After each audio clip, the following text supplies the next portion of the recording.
오늘 우리에게 주신 하나님의 말씀은 마가복음 1장 2절에서 3절까지의 말씀입니다. 신약성경 52페이지에 있습니다.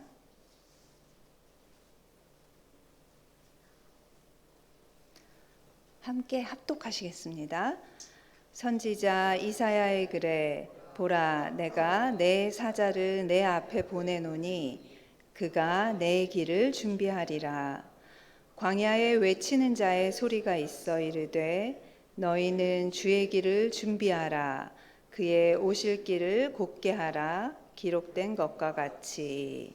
아멘. 할렐루야. 새로운 한 주를 말씀과 기도로 시작하시기 위해서 이렇게 예배에 전에 나오신 여러분들을 환영하고 축복합니다. 옆에 계신 분들과 평화 인사 나누시겠습니다. 평화를 빕니다. 평화를 빕니다. 네. 매일 보시는 얼굴이시라 반가우시죠? 네. 올해 우리 교회의 표어가 무엇인지 혹시 아십니까? 네, 뭘까요? 기도하고 전하리라입니다. 이 표어라서 최대한 간단하고 명료하게 표현이 되어 있는데 이것을 자세하게 풀이하면 어떤 말일까요? 하나님께 기도하고 성령의 권능을 받아서 예수님이 우리에게 전하신 복음을 전하리라. 이렇게 길게 자세하게 풀이를 할 수 있습니다. 오늘 저희가 함께 나눌 마가복음은 하나님의 아들 예수 그리스도의 복음의 시작이라 라는 문장으로 시작한 후에 바로 세례 요한의 이야기를 다루고 있습니다. 이를 통해서 우리는 예수님께서 공생애를 시작하시기 전에 이미 세례 요한의 그 외침이 복음을 알리는 시작이라는 것을 알 수 있습니다. 오늘 말씀의 제목이 외치는 자인데요. 이 말씀을 통해서 우리도 세례 요한처럼 세상의 복음을 외치는 자가 될 수 있기를 소망합니다. 예수님의 이 땅에 오심은 인간의 운명을 바꾸어 놓았습니다. 하나님으로부터 나왔고 하나님의 공급하심으로부터 모든 것을 공급받을 수 있는 우리가 죄로 인해서 하나님과의 관계가 단절되었습니다. 그래서 우리의 삶은 바람 앞에서 언제 꺼질지 모르는 촛불처럼 불안하고 또 물을 공급받지 못해서 곡식의 결실을 맺지 못하는 황폐한 땅과 같이 되었습니다. 그런 우리에게 하나님께로 나아갈 수 있는 그 길을 열어주신 분이 바로 예수님이십니다. 그러니 예수님께서 이 땅에 오신 그 일은 얼마나 기쁜 일입니까? 기쁜 소식입니까? 예수님으로 인해서 우리의 삶은 더 이상 불안하지도 않고 메마르지도 않는 삶이 되었습니다. 예수님은 누구든지 목마른 자는 나에게 나오라고 말씀하십니다. 그리고 그를 믿는 자는 그 배에서 생수의 강이 흘러나온다고 말씀하셨습니다. 이 말씀을 꼭 붙드심으로써 여러분의 삶이 물된 동산과 같이 또 시냇가에 심겨진 나무와 같이 메마르지 않고 늘 하나님께로 공급받는 그런 삶이 되시기를 소망합니다. 예수님의 오심은 이처럼 너무나 복되고 중요한 일이기 때문에 교회력은 예수님의 탄생을 기다리는 대림절로 그 첫 해를 시작합니다.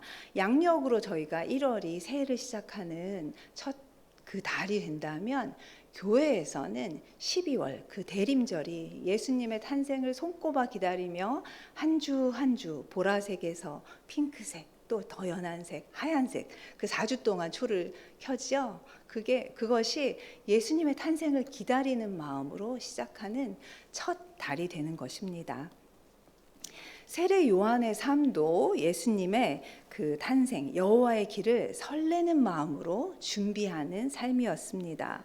하나님께서는 세례 요한을 예수님보다 6개월 먼저 형으로 태어나게 하셨습니다. 세례 요한을 보낸 이유가 무엇입니까? 예수님보다 먼저 이 땅에 나가서 예수님이 오실 그 길을 준비하라는 의미였습니다. 하루는 천사가 성전에서 그 분향하는 일을 맡았던 그의 아버지 사가랴에게 나타났습니다. 사가랴는 이미 나이가 많아서 그 부인 엘리사벳도 나이가 많았겠죠. 아이를 낳을 수 없었습니다. 그런데 천사가 나타나서 사가랴에게 네가 아들을 갖게 될 것이고 그 아들이 태어나면 이름을 요한이라고 지으라고 이야기를 했습니다. 그리고 그 아이는 이미 뱃속에서부터 성령 충만한 아이가 될 것이며 세상에 나오면 많은 사람들을 하나님께로 인도하는 자가 된다고 알렸습니다. 이 말에 사가랴는 믿을 수가 없었겠지요. 아마 아브라함과 사라와 마찬가지로 이렇게 늙은 몸이 어떻게 아이를 낳을 수 있을까라고 생각하며 믿지 않았기 때문에 천사는 사가랴가 그 요한이 태어날 때까지 말을 하지 못하도록 합니다. 이렇게 해서 하나님이 하신 일임을 사가랴 자신이 믿게 된 것이죠.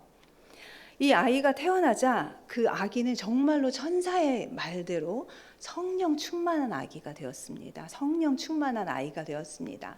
그래서 어느 정도 성장하자 광야로 나가서 낙타 가죽으로 된 옷을 입고 세속을 멀리하고 메뚜기와 석청만을 먹으면서 경건한 삶을 살기 시작했습니다. 그렇다면 그가 했던 일은 무엇이었을까요? 마가복음 1장 3절에 보면 그를 광야에 외치는 자라고 말하고 있습니다. 이 말씀처럼 그는 천국이 가까이 왔으니 죄를 회개하라고 외치면서 사람들에게 죄사함을 받게 하는 회례의 세례를 베풀었습니다. 이로부터 700년 전에 살았던 이사야는 놀랍게도 세례 요한에 대해서 더 구체적으로 말씀을 전하고 있습니다. 이사야서 40장 4절을 보면요, 이렇게 쓰여져 있습니다. 외치는 자의 소리여 이르되 너희는 광야에서 여호와의 길을 예비하라. 사막에서 우리 하나님의 대로를 평탄하게 하라. 골짜기마다 도두어지며 산마다 언덕마다 낮아지며 고르지 아니한 곳이 평탄하게 되며 험한 곳이 평지가 될 것이요 여호와의 영광이 나타나고 모든 육체가 그것을 함께 보리라. 아멘. 여기에서 골짜기가 도두어진다는 말은 무슨 의미일까요? 이것은 깊이 패인 곳이 채워진다는 뜻입니다. 우리 내면에 어떤 상처와 아픔이 있다면 그것은 당연히 위로받고 격려되어야 합니다. 그러나 이것이 제때에 치료되지 않으면 어떻게 될까요? 이것은 견고한 진이 되어버립니다. 이것은 열등감과 수치심으로 어떤 방어 기제로 작동을 해서 바른 인간관계를 맺기 어렵게 만듭니다. 그래서 내적으로는 열등감을 느끼고 자존감이 낮은 사람인데 외적으로는 타인을 배척하고 타인을 공격하는 강한 성향으로 돌변하기가 쉬운 것입니다. 그래서 상처와 아픔은 처음에는 분명히 죄가 아니었습니다. 하지만 그것을 방치할수록 점점 죄의 모습으로 변해가는 것입니다.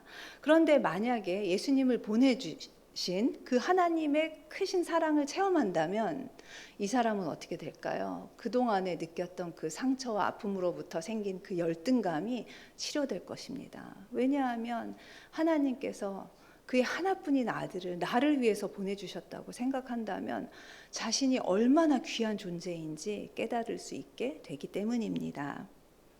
이것이 바로 깊이 패인 골짜기가 점점 평평하게 도두어진다는 뜻입니다. 또 산과 언덕이 낮아진다는 말은 무슨 뜻일까요? 사람마다 하나님이 주신 재능이 있습니다. 저는 아이들에게 이 이야기를 자주 합니다. 야, 너희들 하나님이 주신 은사가 반드시 한 가지 있어. 최대한 열심히 학교 다닐 때 공부하고 만약에 열심히 했는데 그 열심의 결과가 공부에서 나타나지 않으면 그때는 다른 걸 찾아야 돼. 근데 열심히 노력하지 않고 다른 것부터 찾으면 안 되겠지라고 이야기를 합니다. 그래서 너희들 모두에게 있는 그 재능을 발견하는 것이 너희의 사명이다라고 이야기하곤 합니다. 이렇게 사람들은 각각의 재능이 있습니다. 그런데 어떤 사람은 다른 사람의 재능과 장점을 잘 보지 못합니다. 왜냐하면 자신의 재능과 장점에 도취되어 있기 때문입니다. 이런 사람이 바로 교만한 사람이고, 이런 교만함이 바로 산이며 언덕인 것입니다. 이 교만은 정말로 우리가 조심해야 할 죄 중에 하나입니다. 왜냐하면 교만이 있는 사람은 하나님의 계명인 사랑을 실천할 수 없기 때문입니다. 그렇다면 어떻게 우리가 이 교만에서 벗어날 수 있을까요? 방법은 간단합니다. 예수님을 바라보면 됩니다. 예수님이 어떻게 사셨습니까?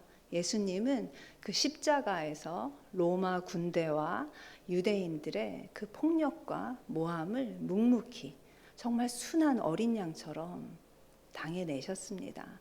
하지만 그것으로 끝난 것이 아니라 부활하심으로 죄와 그 사망에서 승리를 보여주신 분이십니다. 그리고 사도 바울은 그러한 예수님께서 부활의 첫 열매가 되었다고 말씀하였습니다. 우리도 그 길을 따라갈 수 있다는 의미입니다.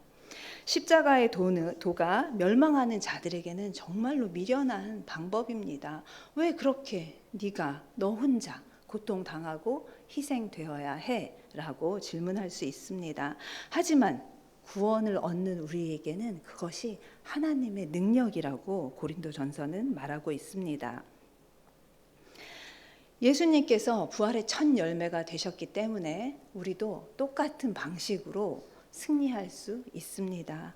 이것이 바로 우리가 낮아져야 하는 이유입니다. 말씀을 정리하겠습니다. 세례 요한은 외치는 자로서의 사명을 감당하기 위해서 자신이 먼저 세 속에 물들지 않기 위해서 경건한 삶을 살려고 노력했습니다. 그리고 사람들에게 그 사람들의 죄를 직면하도록 외쳤습니다. 그리고 예수님의 오실 길을 평탄하게 만들었습니다. 만약 사람들이 자신의 죄를 인정하지 않는다면 예수님이 이 땅에 오신 일이 기쁜 소식이 될 수 없기 때문입니다. 예수님이 이 땅에 오신 지 2000년의 시간이 흐르는 동안 세례 요한의 뒤를 이어서 무수히 많은 외치는 자가 있어 왔습니다. 이 시간 예수님을 믿는 우리들의 믿음이 선조들처럼 세상을 향해서 지금 복음을 외치고 있는지 뒤돌아보기를 원합니다. 혹시라도 기독교 신앙을 나와 우리 가정의 기복적인 신앙으로 제한하고 있었다면 2024년에는 교회의 표어처럼 세상에 대고 복음을 외치시는 우리 성도님들 되시기를 축원합니다. 기도하겠습니다.